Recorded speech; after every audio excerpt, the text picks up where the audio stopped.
Good morning मेरे प्यारे बच्चों। आज आप लोगों को सबसे पहले मैं पिछले लेक्चर का न्यूमेरिकल्स सॉल्व कर देता हूं, उसके बाद फिर हम लोग आगे स्टडी करेंगे। तो पिछले लेक्चर में जो न्यूमेरिकल्स मैंने आपको दिया था वो आपका न्यूमेरिकल था जिसमें एक इक्विपोटेंशियल सरफेस देखिए ये मैंने बनाया था। उसके बाद आपका जो है एक इक्विपोटेंशियल सरफेस ये था आपका, फिर एक आपका ये था और ये फिर आपका रहा इस टाइप का था। यहां मैंने पॉइंट ए दिया था, ये पॉइंट आपका बी था और ये पॉइंट आपका सी था, है ना, यही था ना। और यहां आपको 50 वोल्ट था, ये 40 वोल्ट, ये आपका 30 वोल्ट और ये था आपका 20 वोल्ट। ये था, आपसे पूछा जा रहा था कि किस पॉइंट पे इलेक्ट्रिक फील्ड की वैल्यू मैक्सिमम होगी, ये पूछा जा रहा था। तो आप इसमें देखो, यहाँ हम लोग फॉर्मूला लगाएंगे E = माइनस ऑफ dV/dx, ये लगाएंगे। अगर आप dV क्या है, यहाँ पे dV आपका चेंज इन पोटेंशियल है, तो आप देखो तो चेंज इन पोटेंशियल अगर निकालते हो तो यहाँ पर देखो कितना आता है, देख रहे हो 10 आएगा, इसमें भी आपको कितना आएगा 10, यहाँ भी कितना आएगा 10 आएगा, यानी dV आपका क्या है सेम है। तब देखिए तो इसको हम लिख सकते हैं, सो E directly proportional 1/dx because dV is constant, है ना, ऐसा है। तब आप क्या देखें कि dx आपका का वैल्यू जहां पे कम होगा वहां इलेक्ट्रिक फील्ड क्या होगा, स्ट्रॉन्ग होगा। तो बताओ तो ये दोनों देखो तो इक्विपोटेंशियल सरफेस के बीच डिस्टेंस क्या है, कम है, तो सी पॉइंट पर आपका जो है इलेक्ट्रिक फील्ड क्या होगा, स्ट्रॉन्ग होगा। तो बहुत बच्चे ने कमेंट में पॉइंट सी लिखा था, उसका सही है, ठीक है। तो आपका क्या हो जाएगा सी पॉइंट पे, तो आप यहां पर क्या लिखोगे, सी बिंदु पर विभव,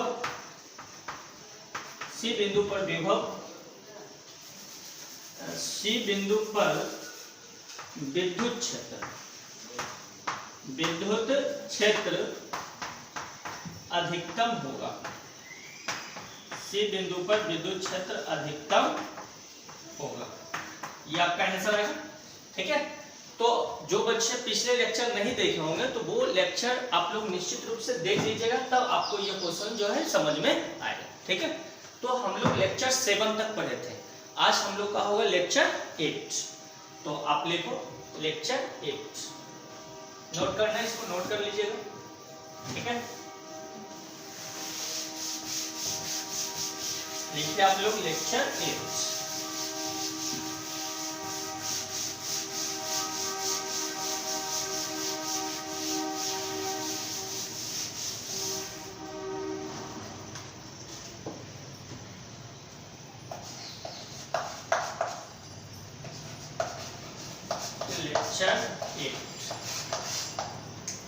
आज देखिए तो आज इस लेक्चर में हम लोग डिस्कस करेंगे इलेक्ट्रोस्टैटिक शील्डिंग के बारे में।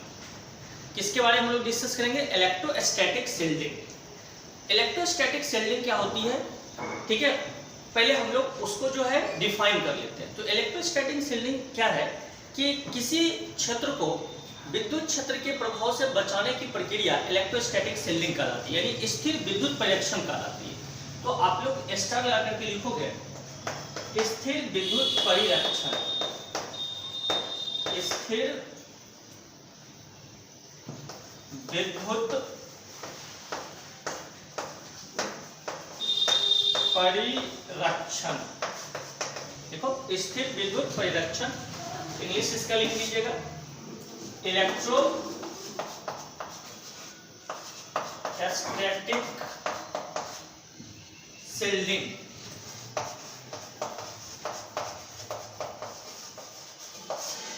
इलेक्ट्रोस्टैटिक शील्डिंग, अब ध्यान देना इलेक्ट्रोस्टैटिक शील्डिंग क्या होती है, फिर से मैं रिपीट कर रहा हूं, किसी निश्चित क्षेत्र को विद्युत क्षेत्र के प्रभाव से बचाने की प्रक्रिया क्या कहलाती है, इलेक्ट्रोस्टैटिक शील्डिंग होती है। आपको क्वेश्चन में पूछेगा कि स्थिर विद्युत परिरक्षण क्या है, मानव जीवन में इसका क्या उपयोग है। तो आपको लिखना है कि मानव जीवन में अगर उपयोग की बात करें तो अभी देखो बारिश हो रही है ना, तो बारिश हो रही है तो खास करके बारिश के समय में क्या होता है कि बिजली गिरती है। तो बिजली गिरने के अगर मान लो कि गिर रही है तो उस केस में अगर कोई भी आदमी ये चाहेगा कि हमको जो है क्या करना है, कोई खुले मैदान में खड़ा रह जाए या पेड़ के नीचे खड़ा रह जाए, तो वो आपको ज़्यादा जो है सुरक्षित नहीं होगा। किसके रिस्पेक्ट में? जब हम कार या बस में बैठ जाएंगे उसके रिस्पेक्ट में। तो मानव जीवन में इसका उपयोग यही है कि बिजली गिरते समय किसी भी आदमी को जो है कहाँ में रहना चाहिए, कार या बस में जाके बैठ जाना चाहिए। अगर वह यह चाहता है कि हमको जो है खुले मैदान में खा रहे हैं या पेड़ के नीचे खा रहे हैं, उससे ज़्यादा सुरक्षित है कि वो कार या बस के में अंदर जाकर के वो बैठ जाए। तो आप इसको पहले लिखो कि स्थिर विद्युत परिरक्षण क्या है। पहले आप इसका डेफिनेशन लिख लीजिए। ठीक है, किसी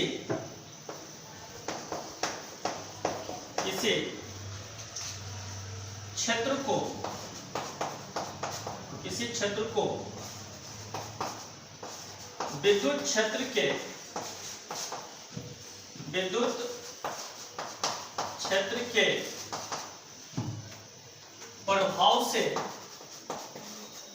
विद्युत क्षेत्र के प्रभाव से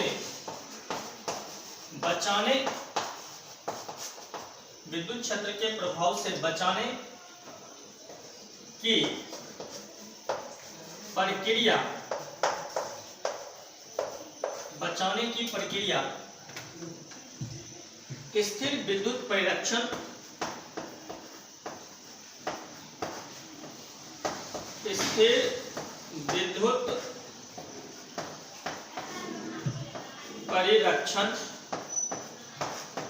स्थिर विद्युत परिरक्षण कहलाता है।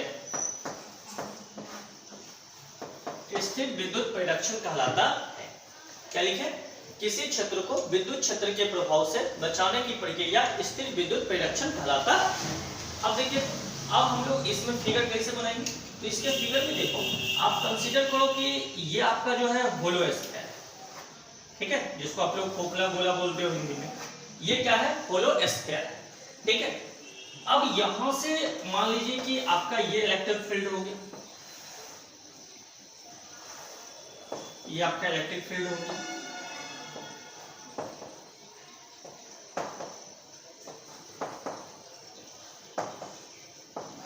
ये इलेक्ट्रिक फील्ड हो गया, ठीक है। और हम लोग चैप्टर फर्स्ट में क्या पढ़े थे कि खोखला गोला के अंदर इलेक्ट्रिक फील्ड इंटेंसिटी की वैल्यू क्या होती है? 0 होती है। तो इसके अंदर E का वैल्यू क्या होगा? 0 होगा। अब आप बताओ कि ऊपर से अगर बिजली गिर रही है और कोई इस खोखला गोला के अंदर बैठा हुआ है, कोई आदमी बैठा हुआ है, तो क्या आपको लगता है कि वह आदमी का जो है कोई इफेक्ट पड़ पाएगा? तो कोई इफेक्ट उस पर नहीं पड़ेगा। क्यों नहीं पड़ेगा? क्योंकि E का वैल्यू उसके अंदर में क्या होती है? 0 होती है, ठीक है। यही कारण होता है कि जब मान लो कि बरसात के समय में बिजली गिरता है तो आप कार या बस में जाकर के बैठ जाओगे, क्योंकि कार या बस एक तरह का क्या होता है? खोखला गोला होता है। तो उसके अंदर इलेक्ट्रिक फील्ड इंटेंसिटी की वैल्यू क्या होगी? 0 होगी। तो आपको बचने की संभावना ज्यादा रहेगी। किसके रिस्पेक्ट में? जब आप खुले मैदान या पेड़ के नीचे खड़े रहे हैं उसके रिस्पेक्ट में। तो आपसे क्वेश्चन पूछा जाएगा कि स्थिर विद्युत परिरक्षण क्या है, मानव जीवन में इसका क्या उपयोग है, तो आप उसको कैसे लिखोगे ये समझ लो। आपको लिखना है किसी क्षेत्र को विद्युत क्षेत्र के प्रभाव से बचाने की प्रक्रिया स्थिर विद्युत परिरक्षण कहलाता है। फिर आप इसका क्या करोगे? ये फिगर बना दोगे, ठीक है ना। ये तुम्हारा इलेक्ट्रिक फील्ड हो गया, ठीक है। यहाँ पॉजिटिव चार्ज कर देना ऊपर पे, इलेक्ट्रिक फील्ड का डायरेक्शन पॉजिटिव टू नेगेटिव होगा, तो नीचे नेगेटिव चार्ज कर देना। बात समझ रहे हो ना? ऊपर मैंने कितना दिया? 5 दिया, तो नीचे भी 5 ही लो, ठीक है। अब यहाँ पे बात देखो, ये फिगर बना दोगे। अब इसमें आपको जो है ये पूछता है कि मानव जीवन में इसका क्या उपयोग है, तो लिखना है कि बिजली गिरते समय कार या बस के अंदर बैठ जाना किसी पेड़ के या खुले मैदान के नीचे खड़े रहने की अपेक्षा ज्यादा सुरक्षित होता है। तो मानव जीवन उपयोग में आप यहाँ पर लिख सकते हो, ठीक है। या लिख लो, यहाँ पे आप लिखोगे बिजली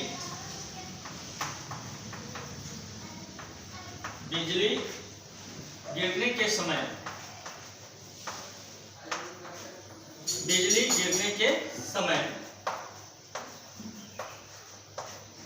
कार या बस में बैठ जाना, कार या बस में बैठ जाना। पेड़ तथा खुले मैदान, खुले मैदान के नीचे खड़े रहने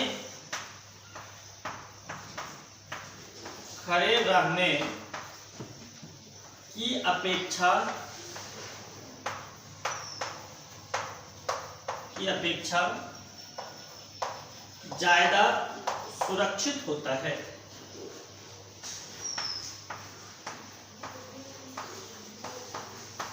ज्यादा सुरक्षित होता है।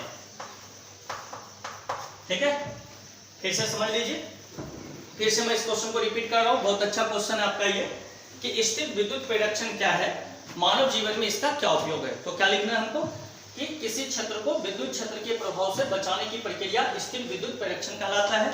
फिर आप इसमें क्या करोगे, फिगर बना दोगे और आपसे पूछेगा कि मानव जीवन में इसका क्या उपयोग है। तो इसमें आप क्या लिखोगे कि बिजली गिरने के समय कार या बस में बैठ जाना पेड़ तथा खुले मैदान के नीचे खड़े रहने की अपेक्षा ज्यादा सुरक्षित होता है, क्योंकि कार या बस को हम लोग खोखला गोला मान सकते हैं और खोखला गोला के अंदर इलेक्ट्रिक फील्ड इंटेंसिटी की वैल्यू क्या होगी, 0 होगी। तो उस केस में हमको बचने की संभावना क्या होगी, ज्यादा रहेगा। किसके रिस्पेक्ट में, अगर आप किसी भी ओपन फील्ड में खड़ा हो या किसी पेड़ के नीचे खड़ा हो उसके रिस्पेक्ट में। ठीक है, तो निश्चित रूप से आपको समझ में आ गया होगा, नोट कर लीजिएगा इसको, फिर कॉपी बनाते जाइएगा। ठीक है ना, तो ये हो गया आपका। अब देखिए नेक्स्ट हम लोग देखेंगे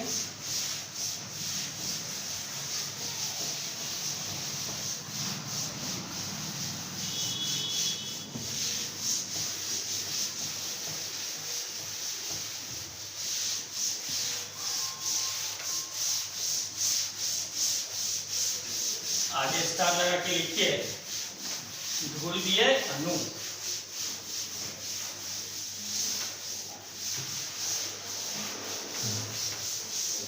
आगे स्टार लगा के लिखिए ध्रुवीय अणु।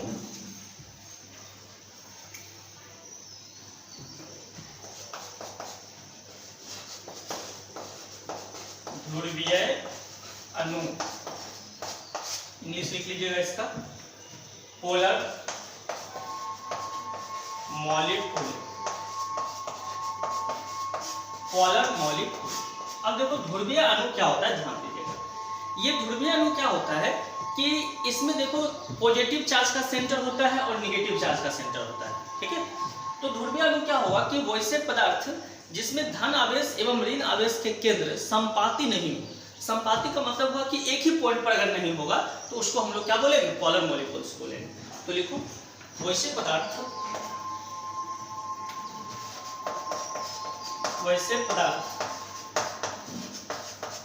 जिसमें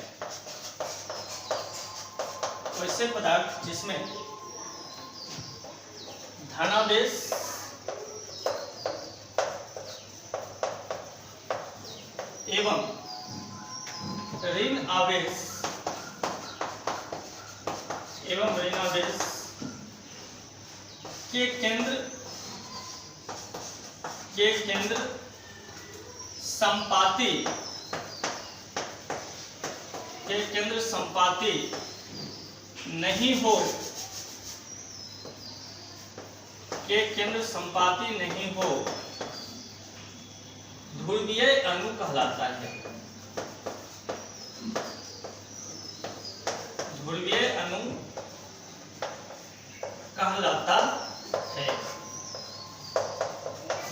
ध्रुवीय अणु कहलाता है।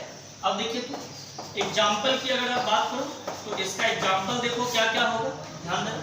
इसके एग्जाम्पल में आपका हो जाएगा H2O, तो एग्जाम्पल में लिखिएगा H2O, NH3 etc। ये सभी आपका क्या कहलाएगा, पोलर मॉलिक्यूल्स कहलाएगा। तो पोलर मॉलिक्यूल्स क्या हो गया, वैसे पदार्थ जिनमें धन आवेश एवं ऋण आवेश के केंद्र संपाती नहीं हो उसे हम लोग क्या कहते हैं, ध्रुवीय अणु कहते हैं। ये इसकी डिफिनेशन हो गई। अब इसमें हम लोग जो है एक्स्ट्रा पॉइंट्स देखेंगे। तो नीचे लिख लीजिएगा extra points, extra points. First point. अब देखो तो सबसे पहली बात कि जब इसका मान लो पॉजिटिव चार्ज और नेगेटिव चार्ज का सेंटर ऑन साइड,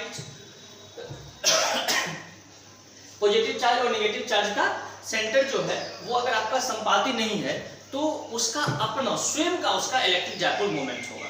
तो फर्स्ट नंबर में हम लिख सकते हैं कि ध्रुवीय अणु के स्वयं का विद्युत द्विध्रुव आघूर्ण होता है। तो फर्स्ट नंबर में लिखो, लिखो ध्रुवीय अणु, ध्रुवीय अणु के स्वयं का विद्युत द्विध्रुव आघूर्ण, विद्युत द्विध्रुव आघूर्ण, विद्युत द्विध्रुव आघूर्ण होता है। देखिए ध्रुवीय अणु के स्वयं का विद्युत द्विध्रुव आघूर्ण होता है, ये हो गया। उसके बाद लिखिएगा दूसरा पॉइंट, 2 नंबर देख लीजिए।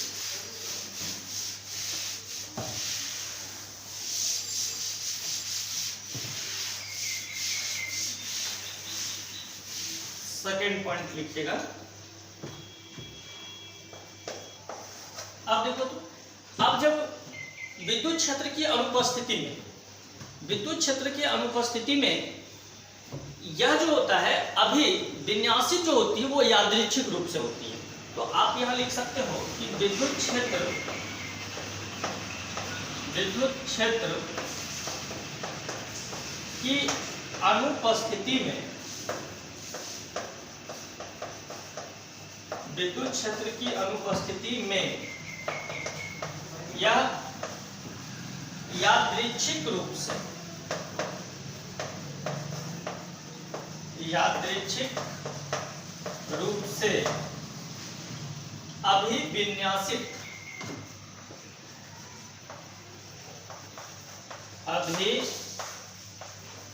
अभिविन्यासित, अभिविन्यासित होता है, अभिविन्यासित होता है। ठीक है। आप देखो यादृच्छिक रूप से यह अभिविन्यासित कैसे होगा, तो आप इसके फिगर देख सकते हो। ये भी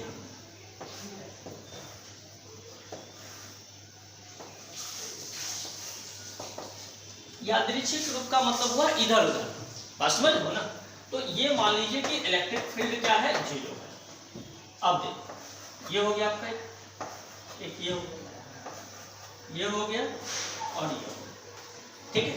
अब देखो अब अगर आप यहां पर प्लस लिखते हो और यहां हमने क्या लिखा, माइनस। ठीक है। तब देखो तो फिर यहां जब माइनस दे दिया तो यहां प्लस देंगे और यहां क्या देंगे, माइनस। अब देखो यहां माइनस दे दिए तो ये प्लस देंगे, ये तुम्हारा हो गया, ये लाइन है। ठीक है। ये प्लस और माइनस के बीच का डिस्टेंस है। और यहाँ प्लस हो गया तो यहाँ क्या दोगे, माइनस। ये लाइन है और ये प्लस। बात समझ रहे हो? इस टाइप से रहता है। किसके अनुपस्थिति में, जब आपका इलेक्ट्रिक फील्ड क्या है, 0। तो विद्युत क्षेत्र की अनुपस्थिति में यह यादृच्छिक रूप से क्या होता है, अभिविन्यासित होता है। एक पॉइंट इसमें और आप ऐड कर लीजिएगा, थर्ड नंबर देकर के। जैसे सेकंड नंबर लिखोगे उसके बाद ये फिगर बनाओगे। आप देखो थर्ड नंबर में लिखोगे कि विद्युत क्षेत्र की अनुपस्थिति में, विद्युत क्षेत्र की अनुपस्थिति में, विद्युत क्षेत्र की अनुपस्थिति में इसका परिणामी विद्युत द्विध्रुव आघूर्ण, विद्युत द्विध्रुव, विद्युत द्विध्रुव आघूर्ण, विद्युत द्विध्रुव आघूर्ण शून्य होता है, शून्य होता है। ठीक है। ये हो गया थर्ड पॉइंट। ठीक है। ये सभी किसके बारे में हम लोग स्टडी कर रहे हैं, पॉलर मॉलिक्यूल्स के बारे में। तो थर्ड पॉइंट हो गया ये। उसके बाद देखिएगा फोर्थ पॉइंट। फोर्थ पॉइंट लिखिएगा।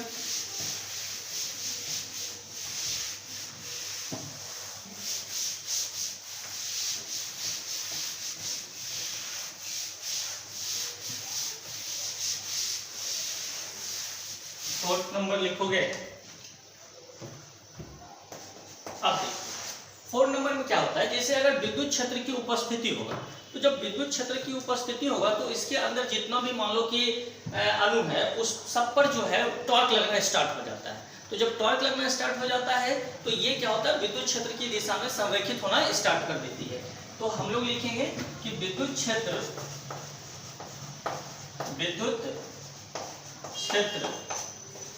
की उपस्थिति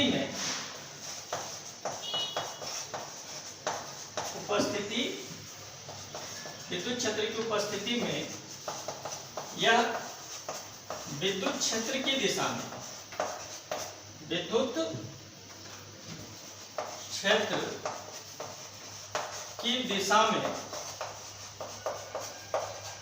में संरेखित हो जाता है। विद्युत क्षेत्र की दिशा में संरेखित हो जाता है। अब देखो, अब इसका फिगर आप कैसे ड्रॉ करोगे, तो ये ध्यान दीजिए।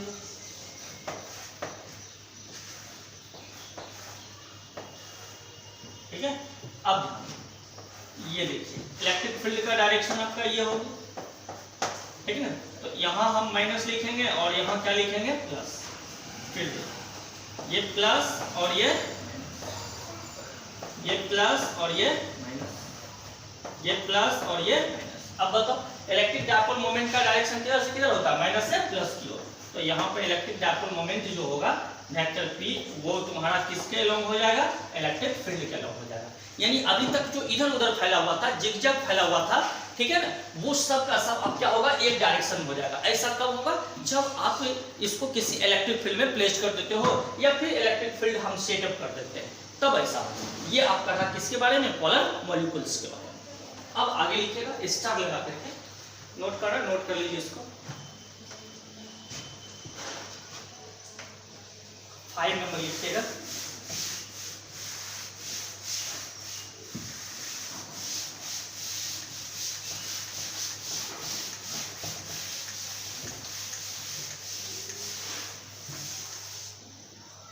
फोर हो गया ना, हाँ, स्टार लगा करके आप लिखो। अध्रुवीय अणु, अध्रुवीय अणु, अध्रुवीय अणु, non polar molecule, non polar molecule या मॉलिक्यूल, नॉन पोलर मॉलिक्यूल। अब देखो, नॉन पोलर मॉलिक्यूल क्या होगा कि वैसे पदार्थ जिनमें धन आवेश एवं ऋण आवेश का केंद्र संपाती हो, उसे हम लोग क्या कहते हैं, अध्रुवीय अणु कहते हैं। तो देखो, वैसे पदार्थ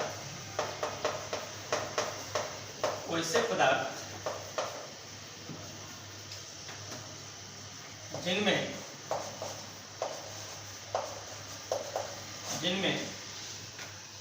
धन आवेश या धनावेश कर सकते हो, जिनमें धनावेश एवं ऋणावेश का केंद्र संपाती हो,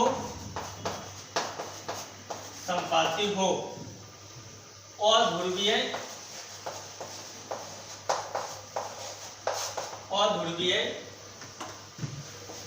अणु कहलाता है, अध्रुवीय अणु कहलाता है। ठीक है, अगर संपाती रहेगा तो वो क्या कहलाएगा, अध्रुवीय अणु कहलाएगा। एग्जाम्पल में लिख लीजिएगा, इसका देखो एग्जाम्पल हो जाएगा H2 N2 O2 ETC। ये सभी का सब क्या हो जाएगा, आपका नॉन पोलर मॉलिक्यूल्स हो जाएगा। ठीक है, इसमें पॉजिटिव चार्ज और नेगेटिव चार्ज दोनों क्या होगा, एक ही पॉइंट पर हो जाएगा। यानी आप जैसे अगर एक पॉइंट यहाँ ले लेते हो तो ये प्लस और माइनस जो है वो एक ही पॉइंट पर है। अगर इस टाइप का रहेगा तो उसको हम लोग क्या बोलेंगे, नॉन पोलर मॉलिक्यूल्स।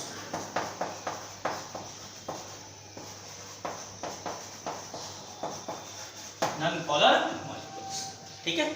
अब इसमें भी हम लोग एक्स्ट्रा पॉइंट्स लिखेंगे, इसको नोट कर लीजिए पहले। अब देखिए एक्स्ट्रा पॉइंट्स,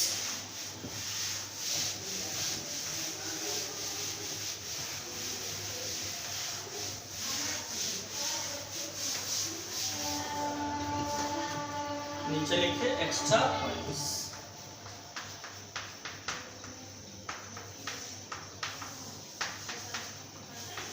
एक्स्ट्रा पॉइंट्स, पहला पॉइंट फर्स्ट नंबर देखो, फर्स्ट नंबर में पहला पॉइंट होगा कि इसका स्वयं का विद्युत द्विध्रुव आघूर्ण नहीं होगा। क्यों नहीं होगा? क्योंकि आप जान रहे हो कि इसका पॉजिटिव चार्ज और नेगेटिव चार्ज दोनों क्या है, एक ही पॉइंट पर है। तो जब एक ही पॉइंट पर होगा तो 2a का वैल्यू क्या हो जाएगा, 0 हो जाएगा।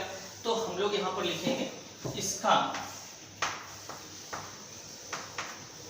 स्वयं का विद्युत द्विध्रुव आघूर्ण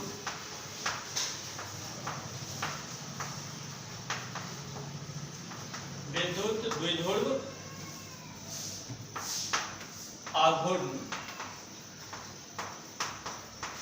विद्युत द्विध्रुव आघूर्ण नहीं होता है, ठीक है। क्योंकि हम लोग फॉर्मूला क्या जानते हैं, vector P equal to Q into vector 2a, यही जानते हैं ना। तो आपको यहाँ से क्या लगता है, ये आपका जो होगा ये तो आपका वेक्टर P हो गया, चार्ज तो है लेकिन डिस्टेंस दोनों के बीच में क्या है, 0 है। तो वेक्टर P इक्वल टू क्या है, 0। यानी इसके स्वयं का कोई विद्युत द्विध्रुव आघूर्ण नहीं होता है, ठीक है। ये नोट कर लीजिए। उसके बाद सेकेंड पॉइंट लिखिएगा। अब देखिए तो सेकेंड पॉइंट इसका क्या होता है कि जब आप जो है, ठीक है, सेकेंड पॉइंट में लिखेंगे कि जब इसको हम किसी इलेक्ट्रिक फील्ड में प्लेस्ड कर देते हैं तो इसके पॉजिटिव चार्ज और नेगेटिव चार्ज पर फोर्स लगना स्टार्ट होता है, जिसके कारण दोनों के बीच में जो है कुछ डिस्टेंस आ जाता है और प्रेरित विद्युत द्विध्रुव आघूर्ण उत्पन्न हो जाता है। तो सेकेंड पॉइंट में लिखोगे कि विद्युत क्षेत्र की उपस्थिति में, पहले ये फर्स्ट लिखना तब ये सेकेंड लिखना, विद्युत क्षेत्र की उपस्थिति में, विद्युत क्षेत्र की उपस्थिति में इसका प्रेरित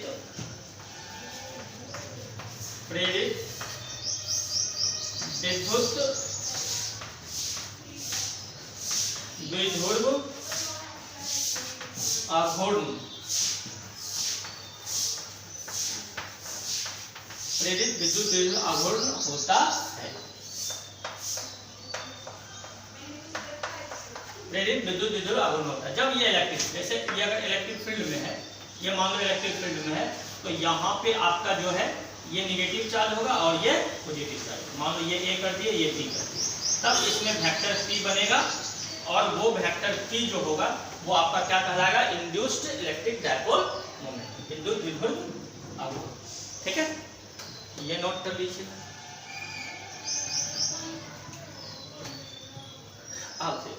अब नेक्स्ट टॉपिक हम लोग चलेंगे।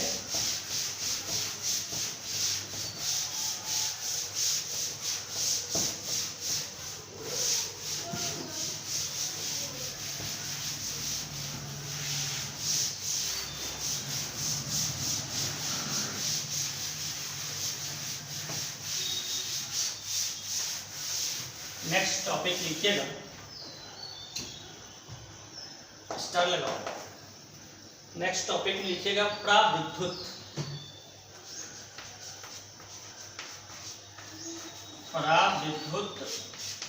पदार्थ। इंग्लिश में इसको लिखोगे डाइइलेक्ट्रिक्स।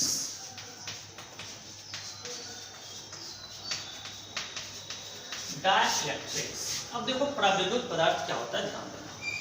रियल में पराविद्युत पदार्थ जो होती है वो अचालक पदार्थ होती है। क्या होती है? अचालक पदार्थ होती है। ठीक है। और जब आप इसको विद्युत क्षेत्र में ले जाओगे या मान लो इस पर विद्युत क्षेत्र तुम अप्लाइड करोगे तो इसके विपरीत फलक पे जो है प्रेरित आवेश उत्पन्न हो जाएगा।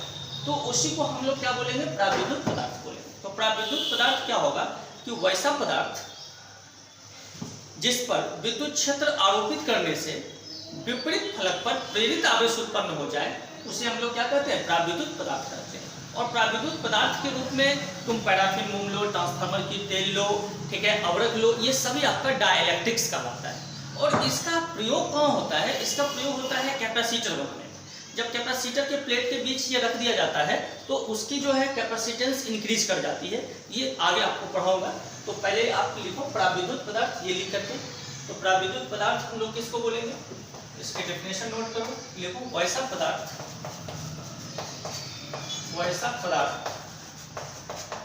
जिस पर विद्युत क्षेत्र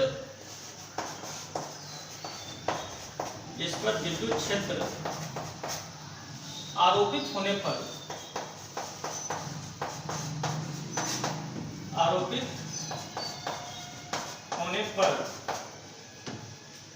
विपरीत फलक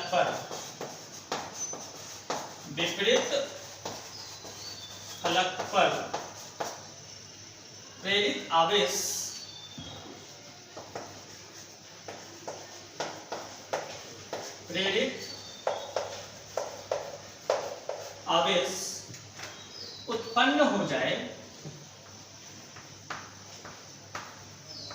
उत्पन्न हो जाए पराविद्युत पदार्थ कहलाता है। पराविद्युत पदार्थ कहलाता है। ठीक है, एग्जाम्पल में लिख लीजिएगा। एग्जाम्पल में क्या हो जाएगा? अवरक,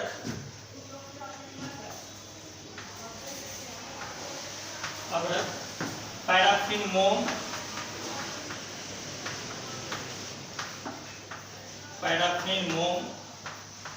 ट्रांसफार्मर की तेल,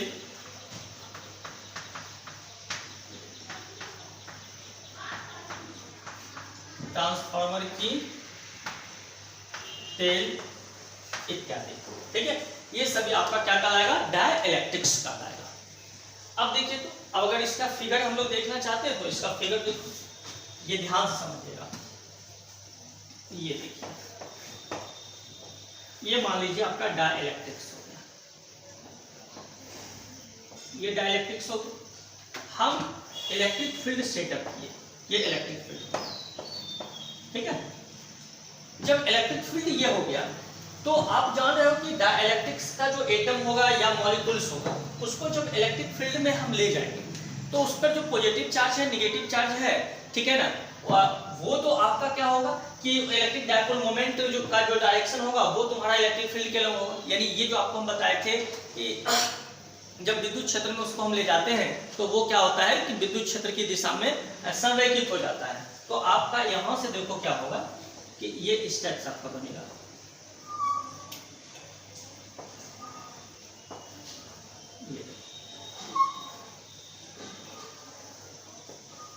ध्यान से इसको देखना,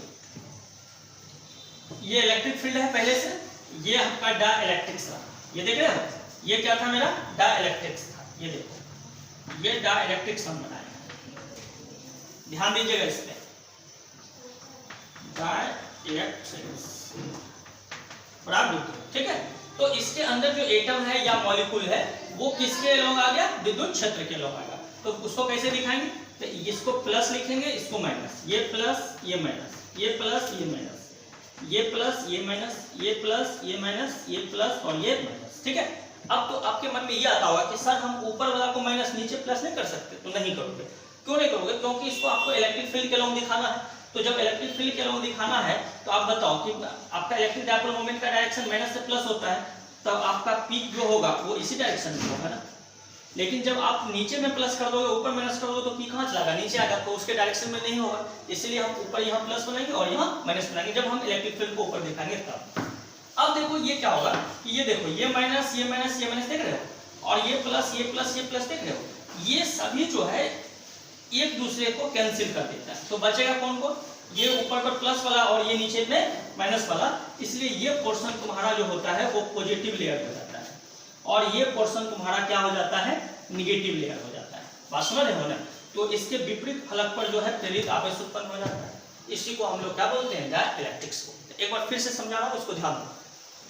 इस पूरे को मैंने क्या माना है, डाइलेक्ट्रिक्स माना है, क्या माना है इसको, डाइलेक्ट्रिक्स, ये आ रहा है, ठीक है, ये डाइलेक्ट्रिक्स हमने माना। अब जब डाइलेक्ट्रिक्स माना तो इस डाइलेक्ट्रिक्स को हम कहाँ ले गए, इलेक्ट्रिक फील्ड में ले गए। जब इलेक्ट्रिक फील्ड में ले जाएंगे तो डाइलेक्ट्रिक्स के अंदर का जो एटम है या मॉलिक्यूल्स है, परमाणु या अणु है, वो सभी क्या किया, इलेक्ट्रिक फील्ड के एलोंग में संरेखित हो गया।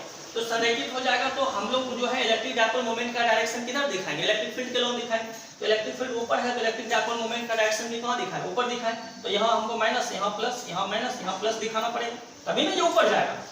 अब क्या होगा कि ये देखो माइनस और ये प्लस, ये एक दूसरे को क्या करेगा, कैंसिल कर देगा, तो ये ऊपर पर सिर्फ प्लस बचा, नीचे में ये माइनस बचा, और ये जो है आपका क्या होता है, ये लेयर आपका पॉजिटिवली होगा, ये लेयर आपका निगेटिवली होगा। इस प्रकार ये डाइलेक्ट्रिक्स पर आपका प्रेरित आवेश क्या होगा, उत्पन्न हो जाएगा। बस समझ रहे हो, तो इसी को हम लोग क्या बोलेंगे, डाइलेक्ट्रिक्स बोलेंगे। तो ये आपका हो गया डाइलेक्ट्रिक्स। उसके बाद आगे लिखिएगा, नोट कीजिए इसको।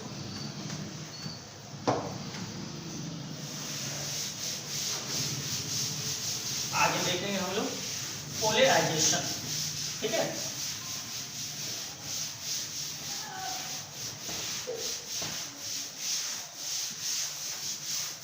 आगे स्टार लगा के लिखोगे,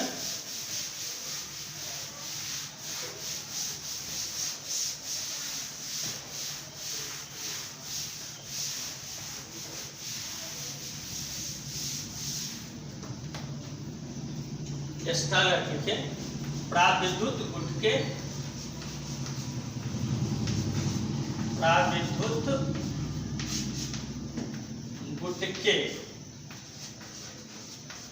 प्राविद्युत गुटके का ध्रुवन, प्राविद्युत गुटके का ध्रुवन, इंग्लिश सीखो ना, पोलराइजेशन, यहाँ देखो, यहाँ जेड भी लिख सकते हो, एस भी लिख सकते हो, ठीक है। Polarisation of dielectric slab, polarisation of dielectric slab. अब ध्यान से समझना, ये पोलराइजेशन ऑफ डाइलेक्ट्रिक स्लैब क्या होती है।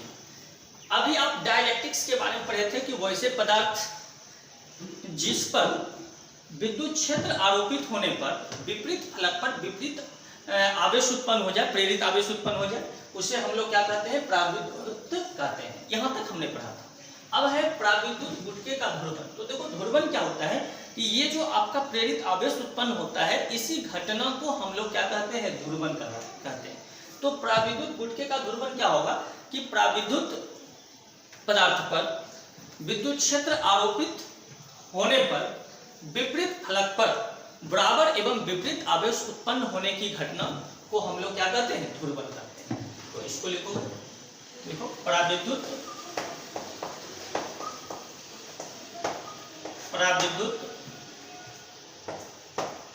पदार्थ पर विद्युत क्षेत्र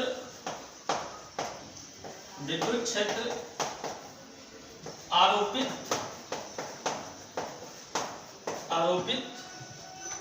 होने पर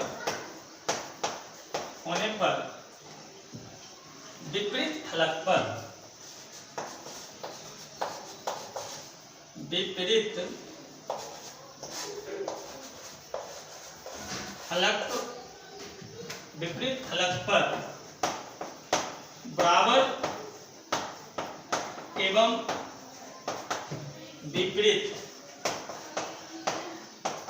एवं विपरीत आवेश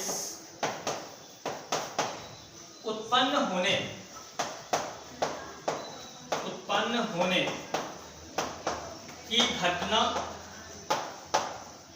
उत्पन्न होने की घटना धूर्वन कहलाता है। धूर्वन कहलाता है। ध्यान से इसको समझिए। धूर्वन क्या हुआ कि प्राविद्युत पदार्थ पर विद्युत क्षेत्र आरोपित होने पर विपरीत फलक पर बराबर एवं विपरीत आवेश उत्पन्न होने की घटना क्या कहलाता है? धूर्वन कहलाता है। अब इसको आप फिगर से ध्यान समझो कि इस कैसे उत्पन्न होता है, फिर ध्यान समझिएगा। जो अभी आपको पीछे हम बताए थे उसी के बेस पे है। अब देखो इसको किस टाइप समझते हैं, ध्यान देना इसमें। आप ऐसा कंसीडर करो कि ये आपका जो है और ये दो कंडक्टर है और दोनों कंडक्टर पैरेलल है, ठीक है। ये कंडक्टर पे पॉजिटिव चार्ज है और इस कंडक्टर पे आपका नेगेटिव चार्ज है। तो आप बताओ इलेक्ट्रिक फील्ड होगा यहाँ, इस पे इलेक्ट्रिक फील्ड बनेगा और उस इलेक्ट्रिक फील्ड का नाम हमने ई नोट दे दिया। क्या दे दिया? ई नोट दे दिया। अब इसके बीच हम एक डाइलेक्ट्रिक्स को लाए। ये देखो मेरा डाइलेक्ट्रिक्स हो गया।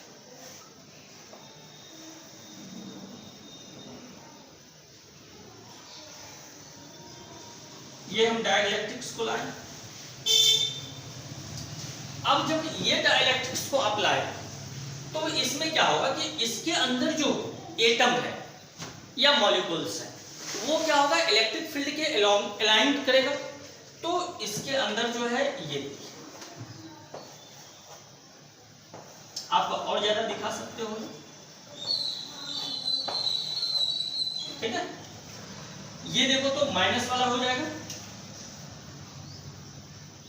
और ये प्लस वाला, ये आपका माइनस और ये प्लस, ये माइनस ये प्लस, ये माइनस ये प्लस, ये माइनस ये प्लस, ये माइनस होगा और ये प्लस। फिर तब क्या होता है कि ये जो आप देख रहे हो ना, ये देखो ये माइनस देखो, देख रहे हो ये माइनस और इसका इधर से देखोगे तो ये प्लस, ये सभी एक दूसरे को क्या करता है, कैंसिल कर देता है। तो इधर माइनस बचा और इधर आपको क्या बचा, प्लस बचा। तब प्लस से माइनस की ओर एक नया इलेक्ट्रिक फील्ड बनता है जिसको हम लोग इंड्यूस्ड इलेक्ट्रिक फील्ड बोलते हैं। और इसके अंदर एक नया इलेक्ट्रिक फील्ड बना जिसको हम प्रेरित विद्युत क्षेत्र बोलेंगे और उसको डिनोट करेंगे ईपी से, जिसका डायरेक्शन इस ई नोट के डायरेक्शन के जस्ट क्या होगा, अपोजिट होगा। बात समझ रहे हो? तब अगर हम इस स्लैब के अंदर अगर हम इलेक्ट्रिक फील्ड निकालेंगे तो वो मेरा E इक्वल टू होगा, E equal to E naught minus EP हो जाएगा। E इक्वल टू क्या होगा, ई नोट माइनस ईपी। अब देखिए तो आप लोग एक चीज ध्यान दीजिएगा, तो E इक्वल टू मेरा ई नोट माइनस क्या होगा, ईपी होगा। और इस E को हम लोग समानित विद्युत क्षेत्र बोलेंगे। इसको क्या बोलेंगे, समानित विद्युत क्षेत्र। समानित विद्युत क्षेत्र, ठीक है। फिर से समझा रहा हूं, इसको फिर से समझो।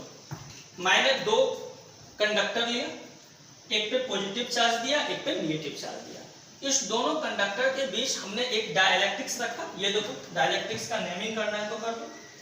ये ए बी सी और ये, ठीक है। हमने ए बी सी डी एक डाइलेक्ट्रिक्स रखा। जो ही हम ये डाइलेक्ट्रिक्स रखे, इसके अंदर जो एटम है या जो मॉलिक्यूल्स है वो इलेक्ट्रिक फील्ड के अलोंग जो है क्या हो गया, संरेखित हो गया। तो ये देखो, और आपको पीछे हम क्या बताया कि जब इलेक्ट्रिक फील्ड के अलोंग संरेखित करने का मतलब यहाँ है कि इलेक्ट्रिक डायपोल मोमेंट का भी डायरेक्शन जो है इलेक्ट्रिक फील्ड के अलोंग हो गया। तो माइनस यहाँ प्लस देंगे तब तो आपका पी का डायरेक्शन इधर आएगा ना, ठीक है। तो ये तुम्हारा इस डायरेक्शन में आ गया। तब हम देखते हैं कि ये प्लस ये माइनस, ये प्लस ये माइनस, ये प्लस ये माइनस, ये सभी एक दूसरे को क्या करेगा, कैंसिल कर देगा। तो सिर्फ आपके पास ये और ये बचेगा, देख रहे हो। और ये बचेगा, ये वाला लेयर निगेटिवली होगा और ये तुम्हारा जो है फेस क्या हो जाएगा, पॉजिटिवली होगा। जिसके कारण इसके अंदर एक नया इलेक्ट्रिक फील्ड बनेगा ईपी, जिसका इस ई नोट से क्या होगा, अपोजिट डायरेक्शन होगा। तो इस स्लैब के अंदर अगर हम टोटल इलेक्ट्रिक फील्ड इंटेंसिटी निकालेंगे तो E equal to E naught minus क्या आएगा, ईपी आएगा, ठीक है। जिसको हम लोग समानित विद्युत क्षेत्र बोलेंगे। अब देखिए, अब आप लोग ये हम लोग पढ़ लिए पोलराइजेशन, आगे हम लोग देखते हैं, नोट कर लीजिए इसको।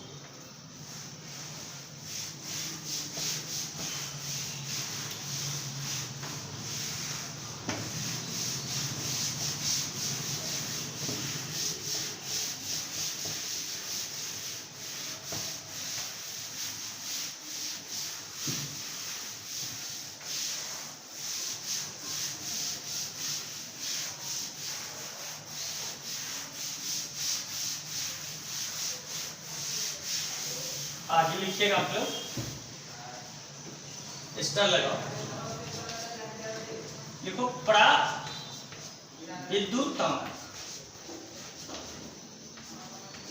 प्राविद्युतम डाइलेक्ट्रिक कांस्टेंट, डाइलेक्ट्रिक कांस्टेंट,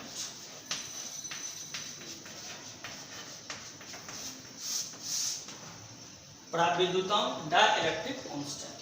अब देखो तो डाइलेक्ट्रिक कांस्टेंट क्या होती है?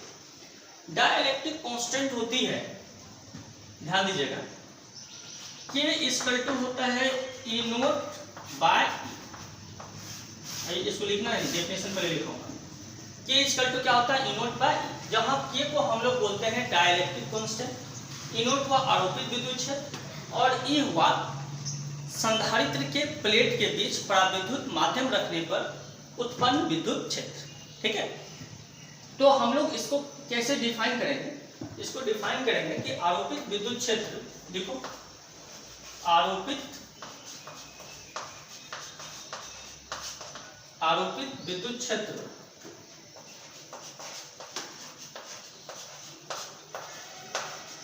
आरोपित विद्युत क्षेत्र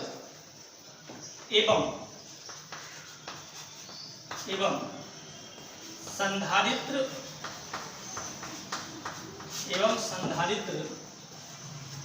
के प्लेट के बीच पराविद्युत माध्यम रखने पर समानित विद्युत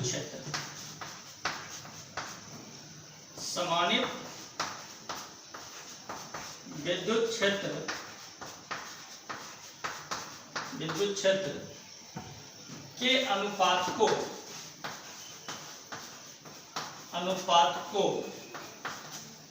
प्राविद्युतांक कहा जाता है। प्राविद्युतांक कहा जाता है, प्राविद्युतांक कहा जाता। तो K इक्वल टू मेरा फॉर्मूला क्या होगा? E नोट बाय E होगा, जहां E नोट तुम्हारा K को क्या बोलेगा? K को क्या बोलोगे? प्राविद्युतांक बोलोगे। E नोट क्या होगा? आरोपित विद्युत क्षेत्र, याद रखना, यह फॉर्मूला को आगे जरूरत पड़ेगा। आरोपित विद्युत क्षेत्र और E को क्या बोलेगा यहाँ? समानित विद्युत क्षेत्र, समानित विद्युत। ठीक है, तो K इक्वल टू क्या होगा? E नोट बाय E, ये प्राविद्युतांक का डेफिनेशन। आगे आप लोग लिखें, इसको नोट करो।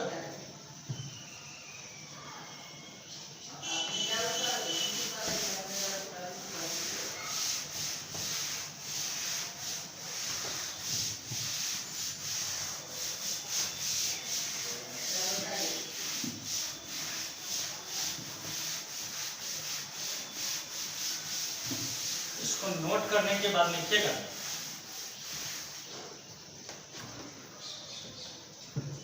स्टार लगाओ, देखिए प्राविद्युत सामर्थ्य, प्राविद्युत सामर्थ्य, डाइलेक्ट्रिक स्ट्रेंथ,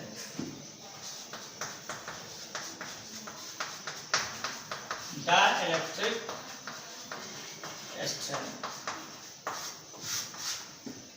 ठीक है, डाइलेक्ट्रिक एक्सचेंज। अब देखो डाइलेक्ट्रिक एक्सचेंज क्या होता है कि प्राविद्युत के विद्युत भांजन के बिना आरोपित की जाने वाली अधिकतम विद्युत क्षेत्र की तीव्रता को हम लोग क्या बोलते हैं, प्राविद्युत सामर्थ्य। लिखो, प्राविद्युत के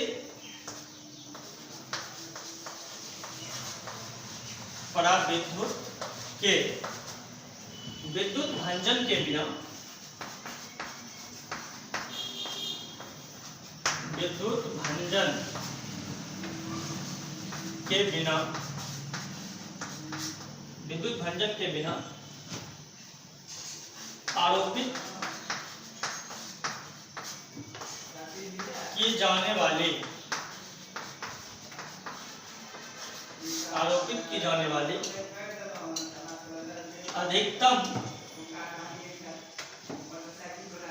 आरोपित की जाने वाली अधिकतम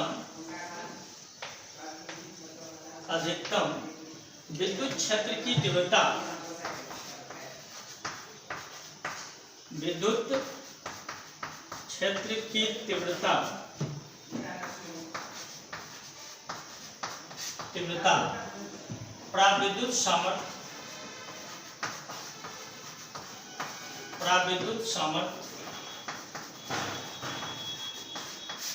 प्राविद्युत सामर्थ्य कहलाता है।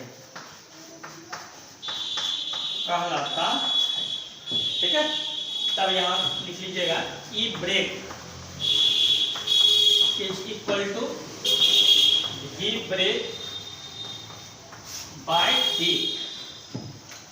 ई ब्रेक इक्वल टू फॉर्मूला क्या हो जाएगा आपका, वी ब्रेक बाय। ठीक है, ये आपका रहा डाइलेक्ट्रिक एक्सचेंज, नोट कर लीजिए।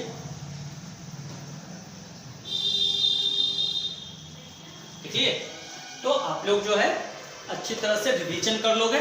ठीक है, एक एक पॉइंट को आप लिखते जाओगे, क्योंकि जब क्लास ओपन होगी तो इसके आगे ही आप लोगों को पढ़ाया जाएगा, इसलिए आप लोग कोई भी लेक्चर नहीं छोड़ोगे। हर एक लेक्चर को आप लोग देख करके उसका फिर कॉपी बनाते चले जाओगे।